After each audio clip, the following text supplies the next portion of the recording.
You are listening to Decoding Impact, a podcast by Sattva Knowledge Institute, hosted by Rathish Balakrishnan. Welcome to Season 2 of Decoding Impact. Every fortnight, we will engage leading thinkers and practitioners to understand what it takes to solve systemic problems at scale. For all the curious change makers committed to understanding the trade-offs and incentives to make this world a better place, this one's for you.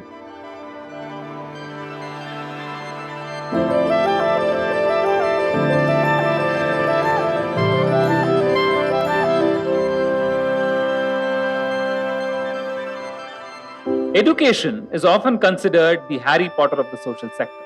Every philanthropist can recognize and relate to the value of education and improving lives. But despite significant investments, the quality of education continues to remain poor year on year. Part of the reason for the same is the way we approach the challenge. It is often easy to think of education as a technocratic problem by looking at how concepts like fractions are more difficult for a child than decimal addition, for instance. But the true tension in education today requires us to approach it as a social problem. It's about ensuring that every member of the society takes accountability for good learning outcomes. The Annual Status of Education Report, otherwise known as ASER, sets a definitive standard in reporting the quality of learning outcomes in India.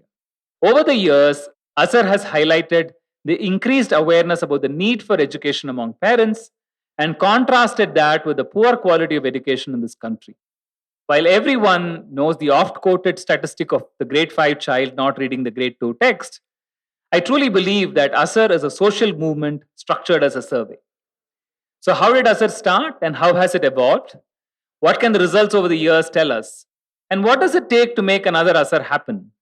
To answer these questions and more, we are joined by Dr. Rukmini Banerji, who has spent decades thinking about this problem. Dr. Banerji is an accomplished educationist and the CEO of Pratham Education Foundation, India's leading NGO focused on improving the quality of education. She is an advocate for data-driven education reforms and has spearheaded development of notable large-scale assessments, including the widely recognized ASER. Welcome to Decoding Impact, Dr. Banerji. Great having you with us for today's podcast. Great to be here.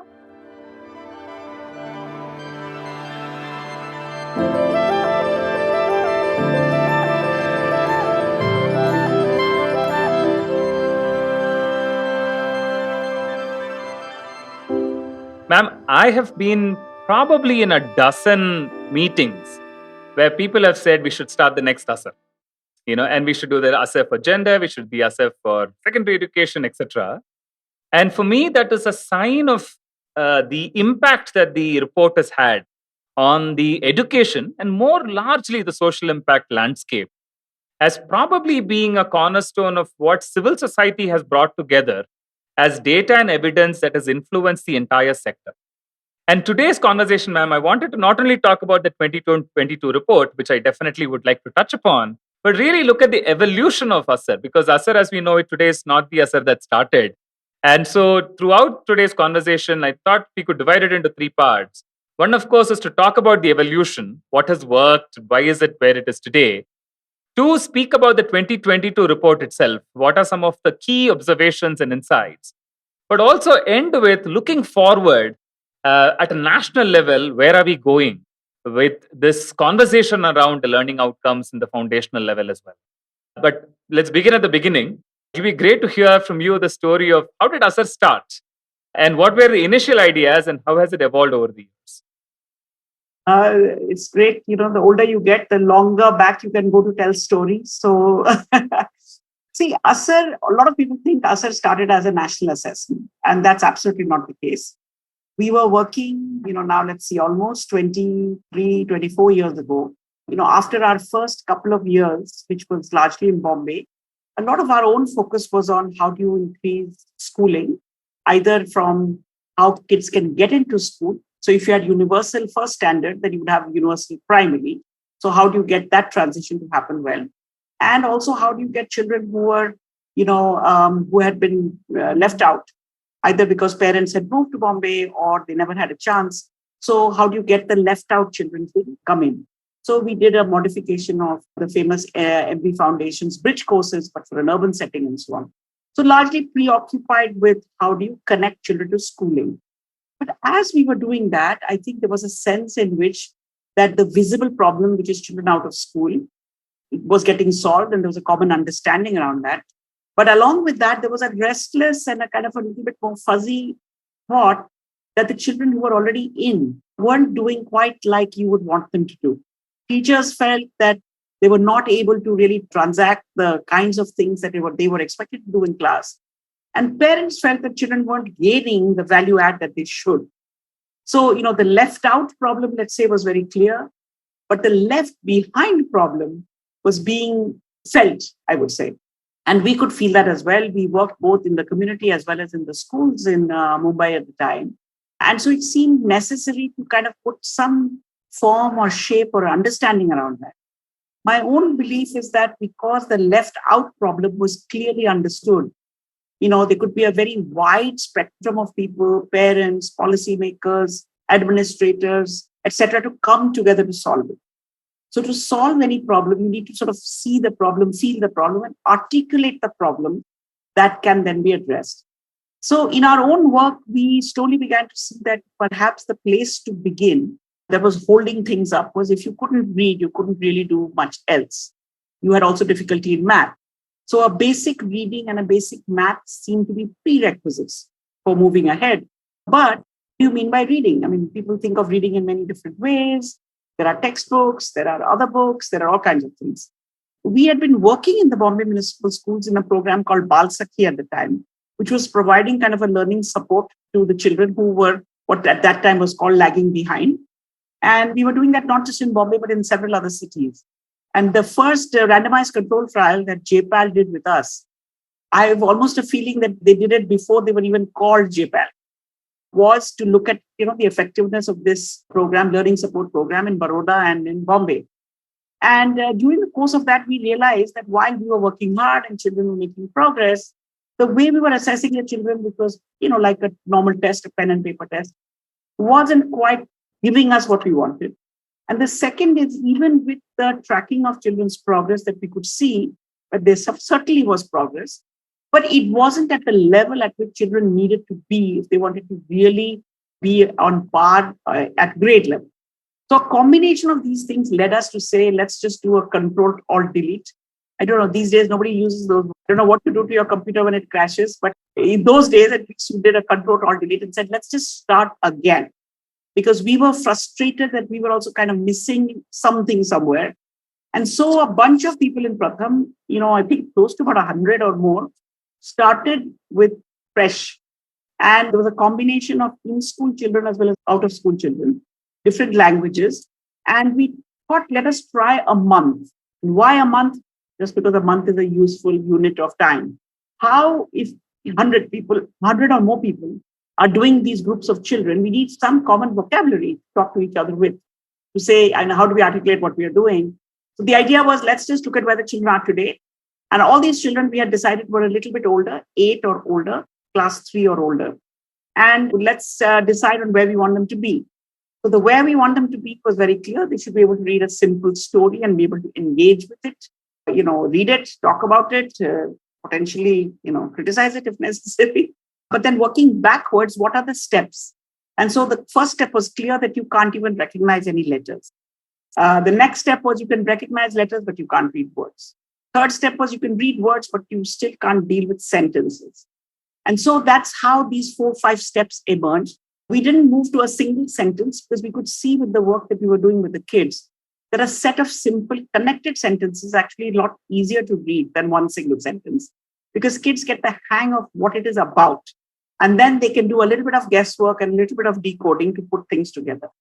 So this now what is called the ASER tool actually emerged as a way of having a frame within which we could talk to each other. So that I could say that, Rathish, in your class, you had some, 10 kids at beginner and 5 kids at para and 6 kids at, word. And in my class, I had everybody either at beginner or letter. So our starting positions were different, but our goal was the same. We wanted at the end of this 1 month or whatever time period to have children reading a story with understanding.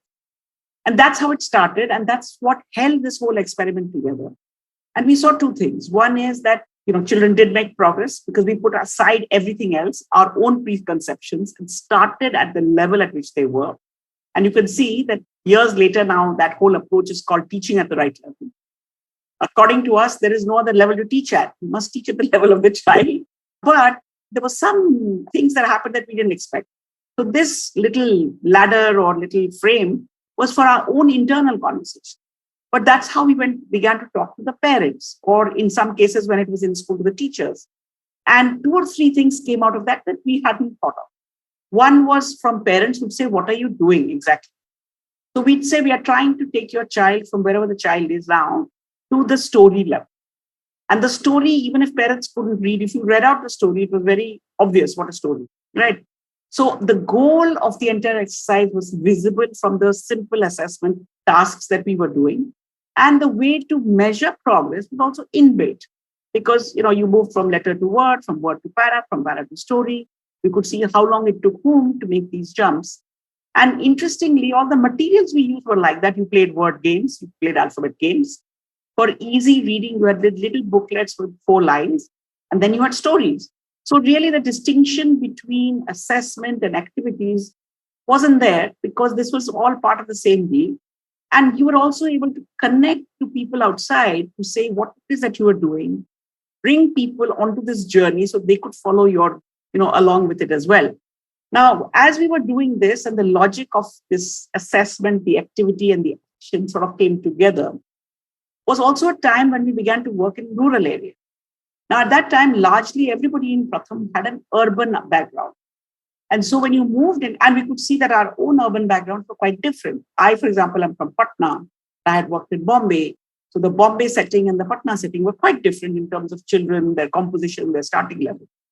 But as we moved into rural areas, it was important that we should first understand what is the current context. So we began to use this simple tool. We had a similar one for math as well, to do what we were calling village report cards. So you arrived in a village. Village is often too big. So you look hamlet by hamlet, and you do this little one-on-one exercise with each child. And as soon as you began to do it in the community, a lot of people would say, what are you doing? Then you would explain. Then they'd say, oh, okay, I can help you. And so in a period of 2 or 3 days, along with a lot of help from the village, you were able to produce a village report card, which was really a census of schooling and learning, basic learning in the village. And then you would have a meeting, in the school or in the Panchayat Bhavan or wherever, where the whole village would come, where you would discuss this village report card and think about what should be done next. And, there, as you can imagine, a ton of stories around this. But the logic actually, it moved from our own assessment, activity, action, and that whole circle to a village level where that began to happen, because the village then gave volunteers to help to take this circle further. And at that point, the government, there was a new government in place talking about not just outlays, but outcomes. Madhav, one of our founders, was in the National Advisory Council, where I suppose some of this discussion happened.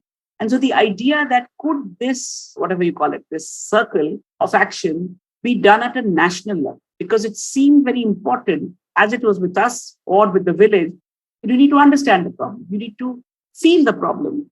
And then you need to be able to discuss the problem. And once you did that, a lot of solutions. So all this story, I would say, began around 2001. But it was only in 2005, after, hundreds of village report cards, sharing these kinds of methods, if you may, the tool and the method with other partners, governments or whatever, that we came to 2005 ASER. And there as well, I would say that the first year, I don't think we realized what we were getting into. And I always say that you have to be very careful what you name yourself, because ASER seemed to be a good word. It meant impact in many Indian languages. But what we didn't realize that the word A means annual. So, so that's kind of the beginning of ASER. It did not start out even as an assessment tool. Forget about as a big sample study of India or anything like that. It started for a way for us to understand our own challenges and have a way of talking to each other, which we then were able to, I think, quite successfully spread to locally, wherever this was going to happen. So that's sort of the history of the beginnings of us.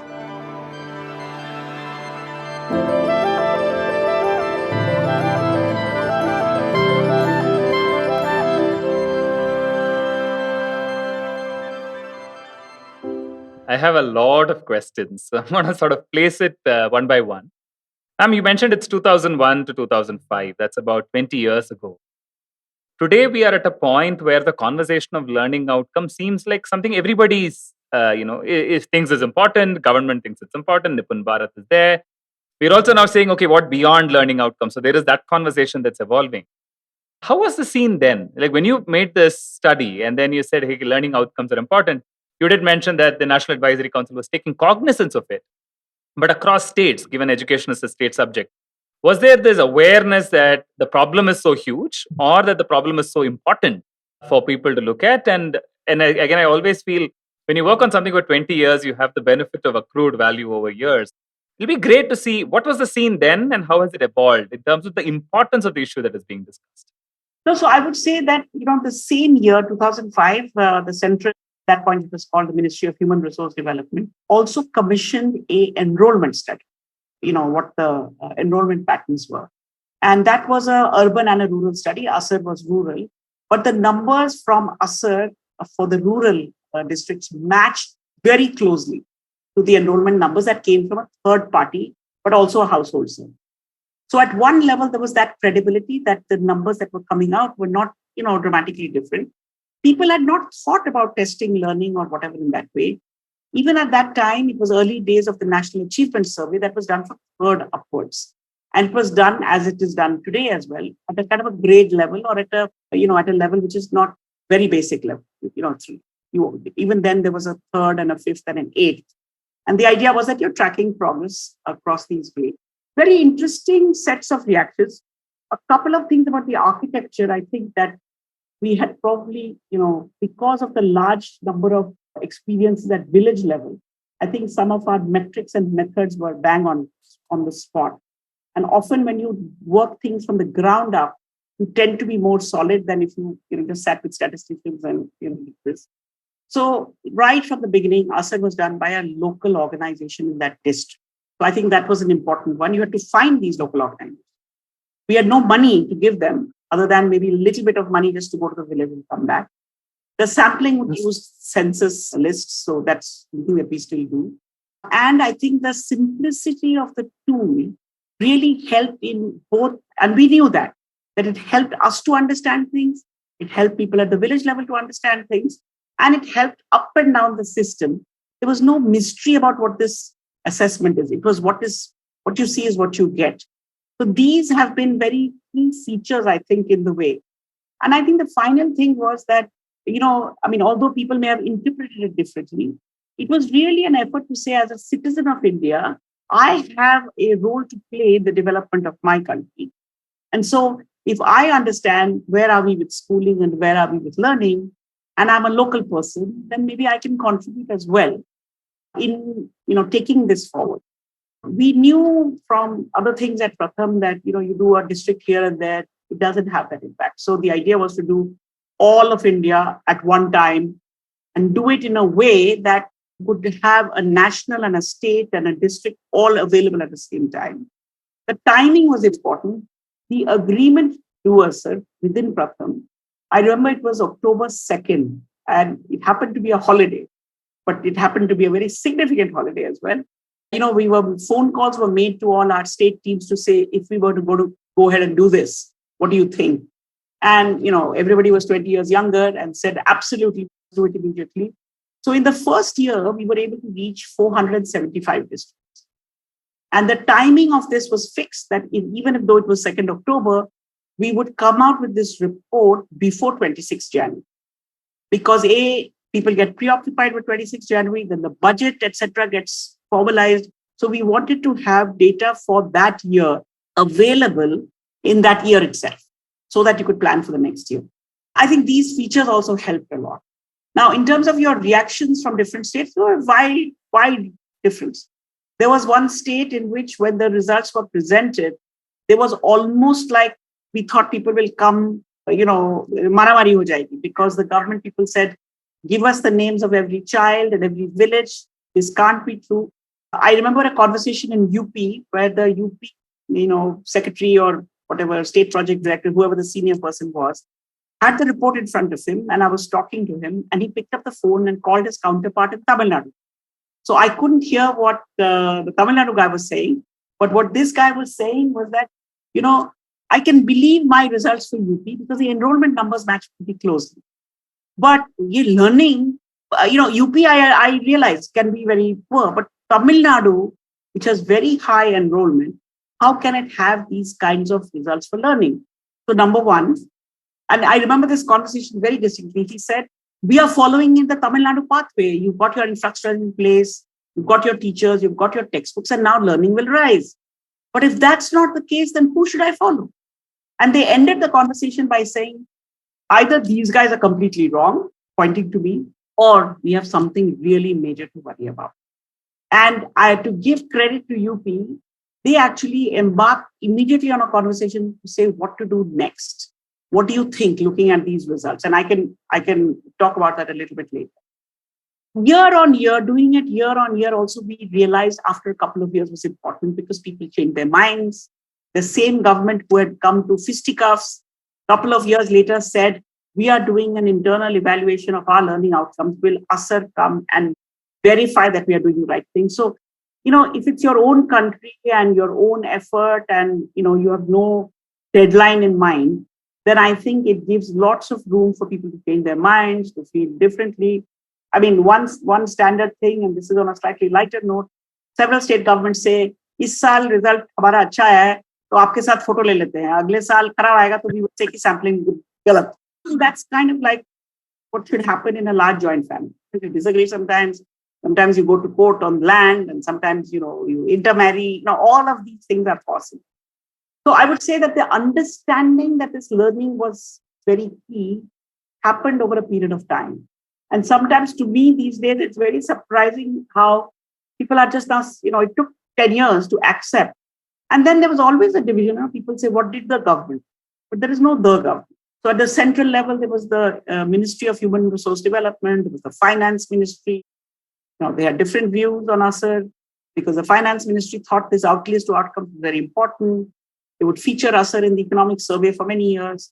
The Ministry of Human Resource Development naturally felt this was a bit of an attack on what they were doing. But at a personal level, I think nobody ignored us. You either liked it or you hated it. It was very difficult to be neutral. And the fact that predictably, year on year, it was always coming out in that middle of January week, also, I think, established a certain, what shall I say, a long run presence on something like this.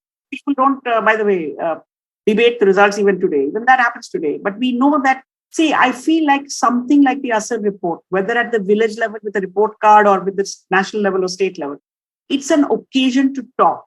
I don't have, because I'm at home, I don't have my purse with me. I have the ASER tool in that. Every day, I don't know what conversation I'm in, the tool comes out and it is featured in some part of my conversation.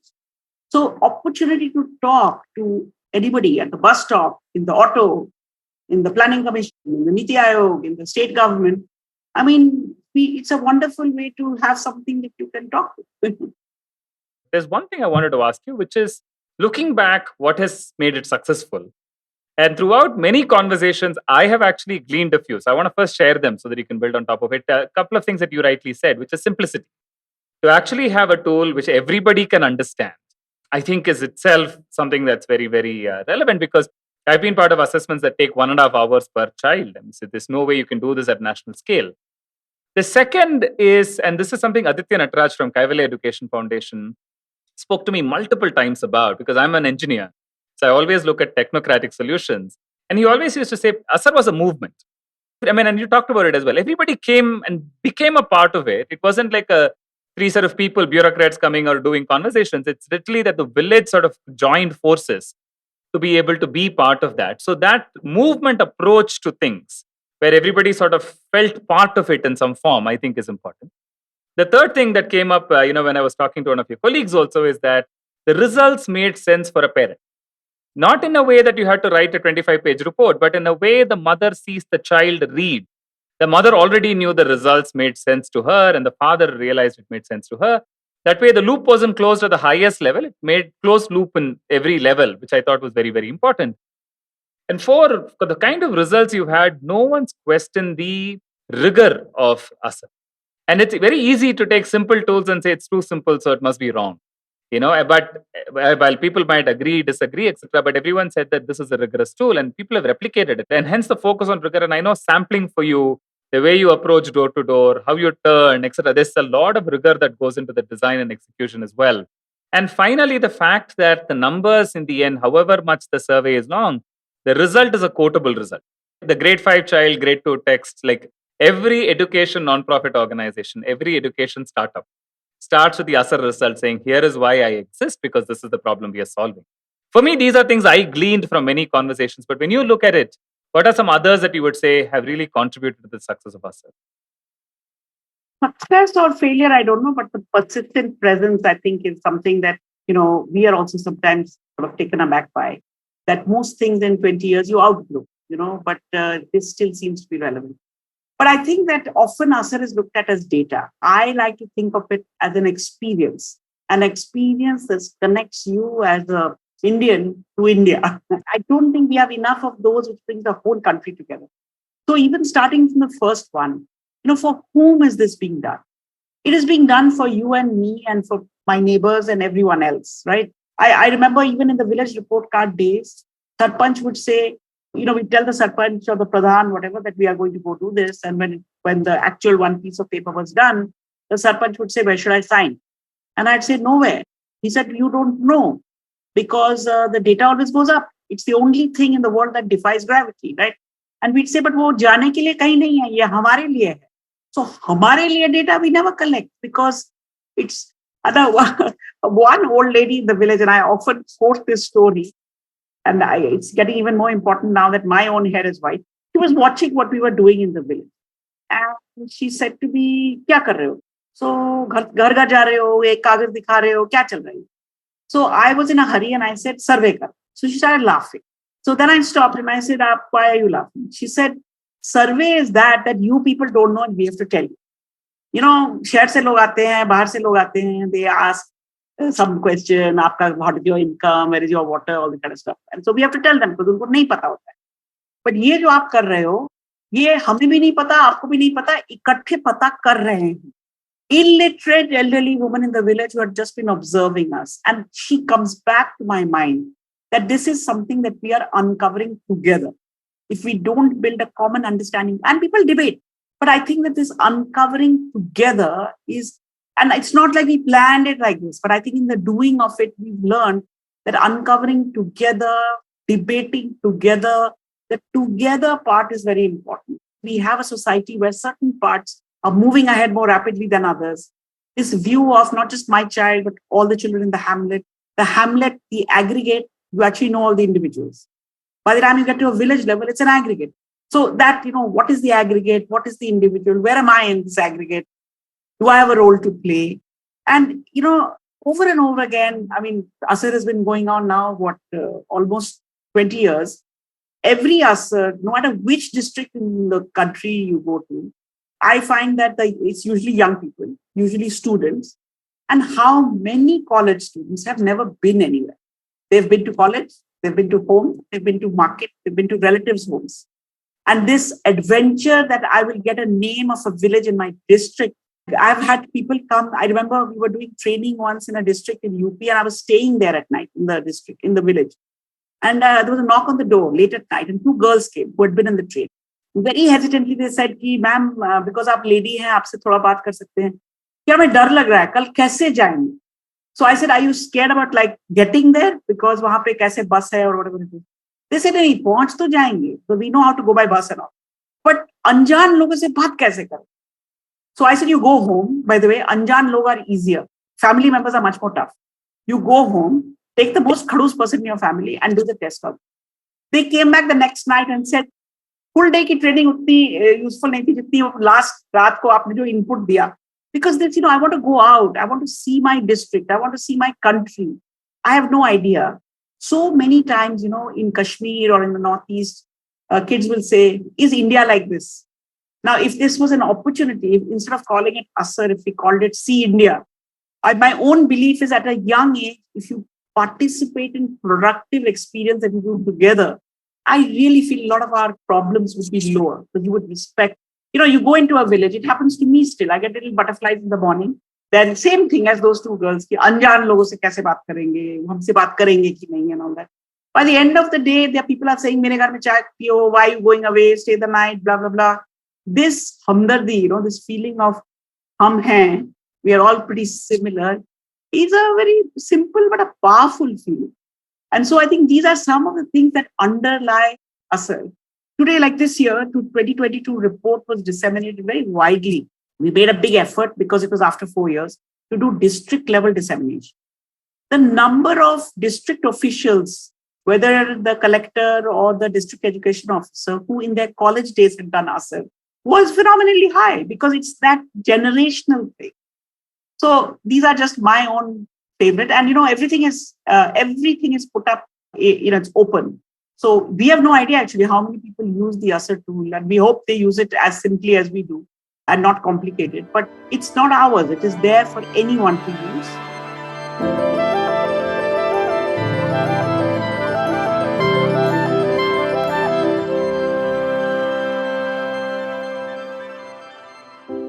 When these days we throw the word public good very loosely on very many things, digital public goods, etc. But ASER is truly a public good. It's something that is created for, by the people. And I think that actually is a huge value. And I still find that remarkable. 2022, we reached out a lot, and I think I pressurized a lot of people. My own family around September doesn't take my phone calls, like 10 villages, whatever.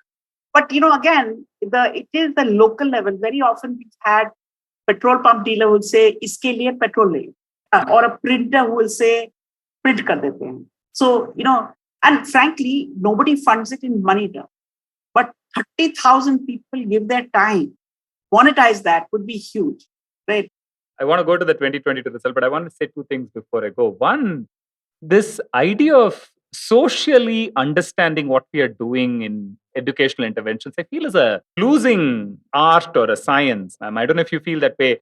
I think we're becoming a lot more technocratic about our interventions, but this ability to say, how do we bring everybody along? How do we get people to be part of the solution? I think is becoming, especially in education now, something that not many entrepreneurs who are coming in understand cognitively, understand instinctively as well. And I think, and so as people are listening to this, and I'm going to sort of push this to everybody I know, to say, how do we integrate this thinking? Because this, I often talk about this idea that Gandhiji really made Indian freedom struggle a participative movement. Not because we needed the people, but because then people became part of the solution. So, burn your clothes, take that salt, do that thing, because then you're not listening to somebody sitting in Delhi telling you what is independence. You recognize that it is independence. And that changes the way you look at how you see yourself as part of the solution. Gandhiji is not incidental. The October 2 may have been a holiday in which we could have called people. We are very inspired by that simplicity of bringing people together. While the education reforms and all of this is becoming more technocratic and dashboards and metrics and, all kinds of things. This year, and I wanted to, and I hope whoever is listening will listen to this part more carefully. We took the ASER report and we looked at it, and we know that the country is focusing a big deal in a big way, education departments, consulting companies, people who are in teaching learning on the first 3 grades, foundational literacy, numeracy. And my question also has been that is absolutely necessary and needs to be done. What about the other kids? Their learning levels were low before COVID. It fell a little bit during COVID. And what about them, right? So in disseminating the ASER reports, we often ask district level people, institution, officer, whoever we met, ki kya kare? But didn't leave it that open. We said one thing we feel, which is low hanging fruit, is kids who are going from 5th to 6th. They lost 2 years. They gained 1 year. Last year was a continuous year. But they need a little push. And they're old enough कि 1 महीने में बहुत फर्क हो सकता है. Across the board, people said, good idea. Garmi ka chutti, one push. There is time during, whether you are government or non-government. So we picked 3 states, 3 Hindi-speaking states whose results we looked at in ASER. And we could see that this one push even on our data, would take them to a level where they could maybe fuel themselves. And we appealed widely to say, if you're 10th or above, can you help 10, 15 kids in your village? Today's count in UP is 100,000 at 10,000 volunteers. There's no money involved. Bihar is heading from, yesterday's number was 60 something thousand. Madhya Pradesh is 50 something thousand. And I think part of this is because part of this whole deal was that you also upload your, what you're doing on a portal, which may be taking more time. Even more interestingly, in two of these states, Bihar and Madhya Pradesh, the government has come on full swing. So a government supporting a voluntary movement, the government saying Jan Bhagidari Karo, we can understand. But in both cases, completely without egos coming in place, government saying, can we use our resources to bring people on board in Bihar? And I'm not saying this only because I think Bihar is the best state in the world, because I'm from there. The Skill Development Mission has come on board. Jivika, which is their big rural livelihoods mission, has come on board. The NCC has come on board. They have a Department of Mass Education, which has these, what they call Tola Sevak, Shiksha Sevak. Anybody and everybody has come on board to say, Itna to hum kar hi sakte. And again, it's the simplicity. 1 month, children going from 5th to 6th. 6th mein jaake unko nahi lagna chahiye ki hum kamjor hain. It appeals to the goodness in you, and 1.5 hours a day for 1 month, almost anybody can give. I think we don't make these appeals enough. We make complicated. We think things have to go through some very complex convergence process. Some processes converge if they make sense, So I am very energized. In fact, one of the reasons we are doing the podcast today is for the next 2 weeks, I'm going to be on the road. And when you ask young people, why are you doing this? And they often turn around and say, why not? Choti si cheez hai, itna to kar sakte hain. Because if you've reached 10th, you're the success. So 10 और बच्चे, half of them are your cousins. उनको मदद करने में, why not? One more thing, I think people like being part of big things. But मैं अकेला, I'm not like some outstanding teacher who's doing my own thing. Like me, there are 1 lakh others in UP. Does give a, feeling that I'm part of something big. But I'm doing my own thing, I think it is a significant report in the context of what has happened in the last few years, which is really one of the worst impacts that we have in education in terms of external disruption. And a lot of what we are seeing are explained as the impact of the pandemic, which it might be. There has been a significant loss in learning. Your number shows us that compared to even 2019, our numbers in the current report are worse.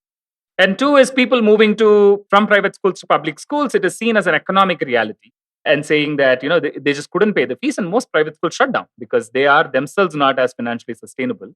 But it'll be great to get more color on some of these, both the loss of learning outcomes and the shift to government schools across the country. So I think the shift to government schools, we have to watch and wait and see. An economic barometer. And I've been reading with great interest, other studies that are coming out. For example, I think there was a paper that Raghuram Rajan wrote recently, which talked about luxury car sales are up, middle class sedan types are kind of steady, but the two-wheeler sales are down. Now, I think some of these are correlates of a slower recovery, perhaps in certain parts of our economy and so on. But I also think we should not underestimate what the government did during COVID. Because if you were in a government school, across the board, we did a couple of phone surveys in that period. Because we had our sampling frame from 2018, we collect phone numbers from families because we do cross-check and verification. So we had a 2018 sampling frame that we could go back to. I think government school kids got textbooks, which private school kids did not. They often got rations. They had teachers who were, still on payroll. So they had many teachers reached out and so on. So I would say that the combination of that plus a big push on FLN, which you can see in terms of materials, in terms of improvement. So it's not just a push. I think there maybe it's partly a pull as well, but we have to wait and see, to what extent this mirrors what kind of economic recovery, or is it really a school being able to, attract. Again, if I go back to UP is one of the states where learning did not fall. Why did it not fall? ASER does not have an answer. But a couple of years preceding, a lot of things had started happening in UP to shore up, physical infrastructure, some big catch-up efforts, various things. I think so. Whether it's a push or pull on enrollment, we'll have to wait and see. On the learning front, at some level, I think COVID was I don't know what the right word is. It gave the right opportunity to talk about learning when people paid attention. If you look at the 10-year, 15-year stretch, and if your eyesight is slightly bad and you see the 10-year graph from a distance, there is ups and downs, okay? And the COVID one is a slight down. So what people, I think, I don't know to what extent they accepted the situation, was very worrying before. COVID gave us an opportunity to talk about the COVID time, but also look back and say that we weren't doing that well earlier. Okay. And so, between 18 and 22, there are three periods. 18 to 20 when it was business as usual, 20 to almost 22 when business completely not as usual, and then maybe a couple of months, because last year we had long summer vacations because of the heat, when you kind of came back. So the 18 to 22 difference is a mixture of all of this. If you look at Chhattisgarh government commissioned an ASER in 21, and they asked us to double the sample size because they wanted district level estimate. In Chhattisgarh, you see 18 to 20, big drop, and 18 to 21, a big drop. 21 to 22, an increase, which is as large as the increase that they had managed to do in the 6 years previous. So again, because the tool is simple, because you can move fast, there is a lot of dynamism that is going on. Some of it you can't see unless there is availability of it. One thing about 2022 I want to say, and this is, I'm going to try this out on you and on your listeners. And if people don't agree, they should write back to you and you can tell me. If I look at grade 3, standard 3, last 10 years, from 2012 till 2022, by and large for India, and you can do the same for every state, by and large for India, and if I take the ASER's highest level in reading, story level, which is the second grade level text, and if I take subtraction, 2-digit subtraction with borrowing, which is again a second standard, by and large in standard 3, India has not gone beyond 30% in the last 10, which means that 70+% kids are left behind before you can, in the first 3 years of school, which is the loss of potential here you can imagine. And it's only that 30% or less that moves forward into the school system, for which we are all turning ourselves backwards, helping them to do their exams well, get them into college, blah, blah, blah. So that's the reality. So Nipun Bharat or FLN or whatever has to take this number, which after COVID has gone below 25, right? But it was already around 27. It's not like it was high anyway. We have to take it in the next 5 years to as close to 100 as we can. That's one thing. But if I look at this grade 3 a little bit more closely, the 2022 standard 3 does not look dramatically different from all the other standard 3s. But behind it, all the other standard 3s, 12, 14, 16, 18, had 3 years of schooling in school, being given by teachers and materials and whatnot. The 2022 standard 3 has had few months of school. They should have been in standard 2 in 21. And they should have been in class 1 in 20. They didn't have that. So that 25% is actually what family and community has done. And the previous 27% is what schools can do. Now, I may be being very simplistic, but if I put the two together, Nipun Bharat can be at 50%. We recognize that we are all players in the same game and we get our act together. We don't keep parents out. We welcome them in. And that's one of the things that COVID has put to everybody. Parents are a big force in this and they've shown that they can do it. So I feel like the 2022 results should be looked at for the younger children as parental contribution, community contribution, and older children as their own contribution or their sibling contribution. I have 4 very meta fundamental education questions for you after what you said. But I want to come to it later because I think the foundational literacy piece and the point you just made around how to make foundational literacy work, I think is an important point. So I want to take that a little further and then maybe close with those 4 meta questions. Even short answers from you would be great. One of my theories, ma'am, I think that I've been now convinced about is it needs a set of compassionate adults around a child to make a child learn. And this is story of my life, story of my son's life, which is that I can't provide academic input all the time. My mom actually, she has only one eye. She never barely managed 10th standard, etc. But the fact that she sat every evening and made sure that I finished homework got me through education. And so I often wonder how we underestimate the value of compassionate adults at home. who don't have to be academically brilliant, but just the fact that they commit to the learning process of the child actually makes a big difference. And what you said sort of makes, for me, resonates deeply. And as we look at Nipun Bharat and what we have to do, and having looked at the data over the years, what are some tangible recommendations that you would make that we should totally keep in mind, as many organizations have now started working on FLN given government's push on that areas? I mean, as Pratham, I think our contribution to these early grades, early childhood is bring families in a big way. Remember that the mothers of children who are aged 3 to 8 are the beneficiaries of universalization of elementary education. They have years of schooling, they are more savvy, and for a whole variety of reasons, India has very low female labor force participation. So they are tied to home. They have high aspirations for their children. They have greater capability for themselves. And therefore, at least in Pratham, everywhere, wherever we can operate, bringing mothers on board in a big way to engage directly with children's learning is something that we are doing. And a second thing that we are doing, which is from observing what's in our landscape, is that India has been very successful in structuring women's groups, microfinance, self-help groups. So that is also not a foreign formulation, that women come together in their hamlet to do certain things.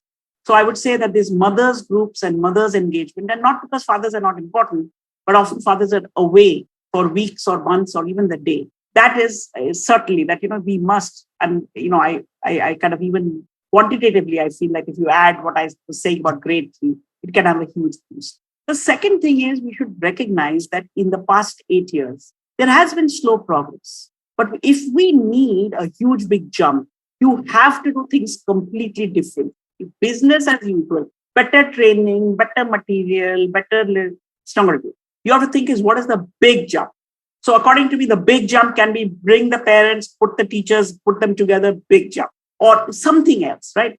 Now, the government, I think, recognizes some of this. So the National Curriculum Framework for the foundational stage has been released quickly. And if you go through it, it is a little bit different from what usually has been made. But I think this instructional patterns, what is our business as usual instructional patterns, have to be put aside. I was talking to a group of block level people in UP. UP is organizing, for example, they want 100 blocks to be Nipun blocks sooner than the others. They're giving a lot of extra emphasis to these block teams, team building, motivation, and so on. And I was talking to about 50, 60 of them last week. And I said that, frankly, the future of UP is in your hands. Because no matter what the frameworks are and what the materials are, they are hanging far up in the air. The teacher is a piece in all of this. She can't, unless every teacher becomes superbly enlightened and starts doing something totally different. But you have 20 schools, 15 schools under you. So and I said, even then it's very simple. And what I said is what I do myself. So I can't say to you to do something else that I don't do. Every class I go to, do I enjoy being with kids?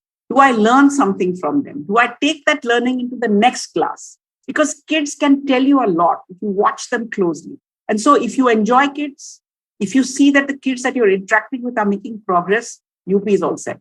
It doesn't matter what is on the dashboard or what is not on the dashboard. Okay, this is what the entire interaction with children on learning in the classroom has to be different. Everyone has to feel that there is a different air and we are on a different path.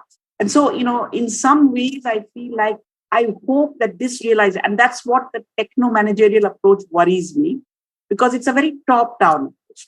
Take my 356-page manual and please do every day properly. Well, no, because my every day is all hodgepodge, Tell me a goal that I have to reach in a month or in a fortnight. And if I can't do it, help me. Launching these things, I don't see your numbers on the dashboard. Well, too bad. I was busy with the kids. I think you need and I feel like Manish Sisodia in his book, I hope he's writing a second book. But one of the things he says is that, shiksha ka manvikaran ki zarurat. You need to humanize the whole thing. Kids are human beings. They want to feel that they are making progress.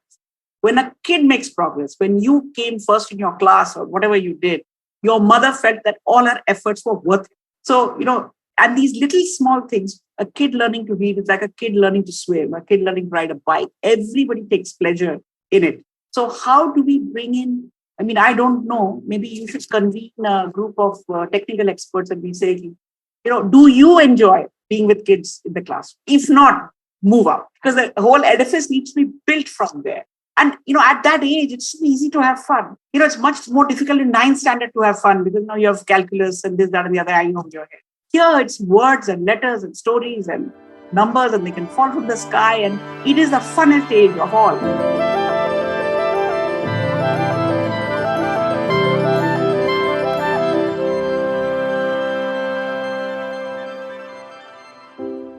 I mean, as you were talking, I was thinking that a happy child is an outcome everybody can stand behind. It is very hard. You might disagree on other things, who has to come to power, who has to win elections, but you can't disagree with the idea that we need a happy child. Videos of these kids, when we do this learning to read or teaching at the right level, you take a video of a child who's beginning to read letters. They are like 8 years old. They don't meet you in the eye, they shuffle, they're looking here and there. By the time they're reading stories, the backbone is straight, the voice is clear, eyes in your eyes. So it's not only reading, it is a self-confidence in myself that I can do it. And that self-confidence is very infectious for all the adults around to feel that, this is all worth it. I'm this kid in a candy store now. I have so many questions. I have very limited time with you. So I'm going to ask you 3 questions. You can pick any one of them, go deeper, or answer all the questions. But some of them are meta. One is there is this large debate on should government run schools or should government regulate education? Because state capacity in this country to do everyday work is poor. Like I constantly, when I work with civil service professionals, recognize they can pull off the impossible very easily. But the everyday one, the system sort of struggles in. So there is this constant debate on should government actually just run schools at all, or should just government regulate education and do that really well or provide the funding? You've seen this now over 20 years. And, when you talked about COVID and people moving to government schools, that was a question that came to my mind saying, what is this? What should be the role of government in the long run? Maybe not in this year, not next year, but over a period of time. That was one question. The second question that I was thinking again, as you were talking, is we look at COVID and the short-term blip. But as you were speaking, you talked about how schools were closed because of air quality in Delhi, for example. There are schools getting closed because of floods. And I constantly wonder if this conversation on the fact that disasters are becoming recurrent is part of our thinking around how do we look at education. And is that something, it seems like an external factor, but is that something that we should think about, saying that frequent school closures for many reasons, for floods, for air quality, etc., are going to happen more often, which sort of reinforces the role of the parent and the community because, it's not a one-time thing that's going to happen. So this intersection of climate change or climate change in general and education, is that something that you think needs more thought in the light of what we just discussed around parents and so on as well? I think that's the other part. And the third thing, and you talked about UP right in the beginning, and I said we'll come to it in the end. Are there things that state governments are doing that you feel is extremely good, that you think should be replicated? Even in passing, you mentioned how UP's numbers didn't go down during COVID. You talked about what Chhattisgarh did. If there are examples of what states have done, which you think you can highlight, and again, I know limited time, but would be great. So those are my 3 questions I wanted to make. So very quickly, and I am like that as well. I want to taste every candy that is there in the store. I think rather than role of government is how should we run our schools? Number one is one size fits all does not work in India. We have huge variations even in the same state. How can you have a framework for action that allows you to be flexible but decentralized? Why is there a distrust of decentralizing? Maybe decentralizing to a district level or block, I don't know. But some level at which if you give a goal and give an achievable goal, provide the resources, let people lose and have some kind of a way in which progress can be tracked in a constructive way. Now, private schools, if you control for, say, parental education, actually don't do that well, at least in the large part of the low-cost private. So it's not like private schools are doing an amazing job or anything like that. It's what does it take to run schools that can achieve goals? What kind of support is needed? What kind of, I think that is the critical thing to figure out. And you come across younger and very energetic district level people. And if you were to say, don't try this for all 600, 700 districts, say 100 districts, go for it. Let's learn. I think we could learn. Disasters or school closures. People are now fixated on climate change and, floods and so on. We have some very predictable education disasters. Elections is one. Census is another one. These can be planned. These keep schools closed or keep schools at half-mast for an extended period of time. Why do we have a year-long? Why do you need to be in class 3 for a whole year? I've never understood. Just because it's a convenient thing and your school uniform can be made once a year or what? Because I think that even in a normal time, there is a monsoon time, July to October, where often very heavy rain or floods happen. So Assam should not plan to achieve too much in that period because floods. Then there is a Diwali to Holi period, which is generally a good period, as long as you don't have elections in that time. I mean, if I want to write to the parliament and say, please, can you have your elections in May and June? Do it in the summer holidays. It's a bit hot, but it doesn't touch other people. The kids can have a full school year when it happens. So I think two things. One is the predictable school closures or schools running at half-mast can be planned better. We can have seasonal, you can have units which say, fancy universities have quarters and semesters. Why does our school system have to have a whole year? You could have things which are, in that, so that if you miss one quarter is bad, you need to get in, so many quarters in so many years. And you can accelerate a bit or something like that. And then that will take care of, an automatic mechanism that gets into place when schools are closed for any period of time. And finally, I think that, I don't know about what state governments are doing and where it can be replicated, but certainly some things.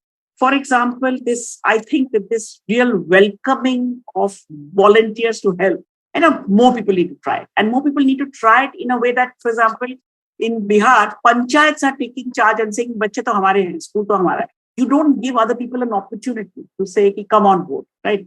And it can't all be done through committees and, whatever task forces. Maharashtra, for example, and I'm quoting the example which I know because we have some work with them. There may be others which I don't know because we're not working with them, has taken this mothers business on full blown. Every government school in Maharashtra has mothers groups by Hamlet who do a whole period in the summer of school readiness. There are 2 melas organized by the government, but run by the mothers, to say that by the time my child enters school after the summer holidays, my child will be ready along a whole breadth of skills. And activities for those are being practiced. And through the year, these mothers groups are kept connected through, virtual means, real means, whatever it means. So I think there are these things, but you need to look at the effectiveness. I may have a great idea and I may be trying it out, but I also need to have something that says, is it going according to what I want? Because engagement can be very heady. Engagement leading to impact of all kinds, but including of the children's learning kind, needs to be looked at closely, but in a simple way that can be shared and discussed and move. You move on. I have so many more things I want to ask. I want to talk to you about social emotional learning. I want to talk to you about technology in enabling parents. But ma'am, thank you so much. I think I always worry about reports because they abstract real people to numbers. And then it becomes a statistic and the statistics becomes inhuman. And that sort of gets dehumanized as it gets bandied about everywhere. But in today's conversation, we made it about the child at the center. For me, this image, and again, as a parent, it's very hard to not have that. The image of a happy child at the center of everything we do, the child that is sitting erect and meeting you in the eye. That's the image around which so many people can come together. I often get asked why, despite so much money being spent on education is the Harry Potter of the social sector. Everybody loves it. Everybody puts money in it. Why don't we get outcomes? And exactly today, what all we discussed, which is, can we decentralize? Move it closer to the context rather than put a one-size-fits-all model. Can we evoke constructive action from different parts of the community? Can we create more owners who own the problem than just a few people sitting in Delhi? Can we get mothers involved? Can we make sure that they recognize the value of education they are getting? And all of these are super, principles for us to approach this. It's been a super valuable conversation. I really hope every entrepreneur and a budding entrepreneur who's thinking about education is actually listening to this conversation. Because I think the point is, education is not a technical problem, it's a social problem. And I think that was extremely important for us to cover. Again, I know you're very busy. Thank you so much for making the time. It was such a pleasure talking to you. No, I'm not that busy. Hope to meet you again. Thank you, ma'am. Thank you so much.